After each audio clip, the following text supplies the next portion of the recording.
అయితే ఇప్పుడు ఏం మాట్లాడాను? ఆ! ఆ! ఇప్పుడేంటంటే సంజన గారిని అందరూ 'బిగ్ బాస్' హౌస్‌లో అందరూ కార్నర్ చేస్తున్నారు సంజన గారిని. నిన్న ఎపిసోడ్ చూసిన తర్వాత నాకు సంజన గారి మీద కొద్దిగా సింపతి క్రియేట్ అయిందనమాట. అంటే ఏంటి సంజన గారినే ప్రతిసారి సంజన గారే ఎందుకు సైడ్ అయిపోవాలి? ప్రతి టాస్క్‌లో సంజన గారే సైడ్ అయిపోతున్నారనమాట. ఏదైతే గ్రూప్ టాస్క్ జరుగుతదో అన్నిట్లో సంజన గారే సైడ్ చేస్తున్నారనమాట అందరూ.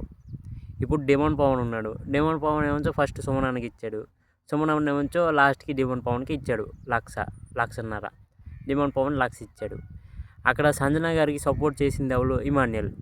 అయితే సంజన గారికి నేను 1,00,000 ఇవ్వాలనుకుంటున్నాను అని చెప్తే అక్కడ తనుజకి సపోర్ట్ చేసింది సంజన గారు. 1,50,000 గురించి. ఆ 2,00,000 గురించి. సపోర్ట్ చేస్తే ఇక్కడ తనుజ కూడా తిరిగి సపోర్ట్ చేయాలి కదా! పోనీ ఇద్దరు చెప్పేసారు సంజన గారికి వద్దని.